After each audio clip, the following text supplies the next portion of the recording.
En Tunisie, les autorités sont sur le qui-vive depuis le retour de l'instabilité en Libye. Les fouilles et les contrôles d'identité se multiplient aux frontières et depuis quelques jours, Paris et Tunis frôlent l'incident diplomatique. Le 14 avril, plusieurs Français à bord de véhicules diplomatiques en provenance de Libye ont été bloqués au passage frontalier de Ras Jadir entre la Tunisie et la Libye par la douane tunisienne. Des armes auraient été dissimulées dans une des voitures et saisies par les forces de sécurité tunisiennes. À Paris, le ministère des Affaires étrangères a précisé que les armes en question appartenaient au détachement de sécurité qui assure la protection de l'ambassadrice de France en Libye et a démenti qu'elles aient été saisies. Mais l'affaire a rapidement pris de l'ampleur. L'ambassade de France en Tunisie a publié un communiqué de presse pour démêler le vrai du faux. Le document affirme qu'il s'agit bien de diplomates français. L'un des déplacements que l'ambassade de France pour la Libye effectue régulièrement entre Tunis et Tripoli s'est fait par la route ce dimanche 14 avril 2019 en raison de la situation actuelle en Libye.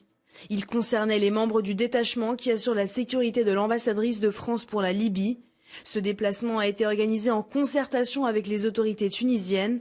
Des contrôles de routine ont été effectués au passage de la frontière entre la Libye et la Tunisie afin de dresser un inventaire des équipements de ce détachement qui a poursuivi sa route. Le mardi 16 avril, le ministre tunisien de la Défense, Abdelkarim Zbidi, est revenu sur l'affaire. Il parle, lui, de tentative d'infiltration sur le territoire national depuis la Libye. Et la version tunisienne diffère de la version française. Selon lui, 13 individus de nationalité française, sous couvert diplomatique, ont tenté de franchir la frontière tuniso-libyenne à bord de 6 voitures tout-terrain, refusant de rendre les armes en leur possession. Les munitions qui étaient en leur possession ont été mises en sécurité dans la caserne de Ben Gardan. Nos frontières terrestres, aériennes et maritimes sont sécurisées et sous contrôle. Le ministre a également évoqué un deuxième incident. Ce groupe est composé de 11 individus armés de différentes nationalités européennes, détenteurs de passeports diplomatiques, ayant tenté de s'infiltrer par les côtes à bord de 2 Zodiac. Les membres du groupe ont été livrés aux gardes-frontières et à la douane alors que les armes et les munitions saisies ont été acheminées à la caserne de Ben Gardan.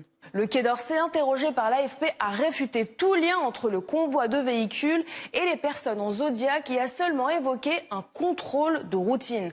Ces arrestations ont coïncidé avec la visite en Tunisie de la garde des Sceaux, Nicole Belloubet.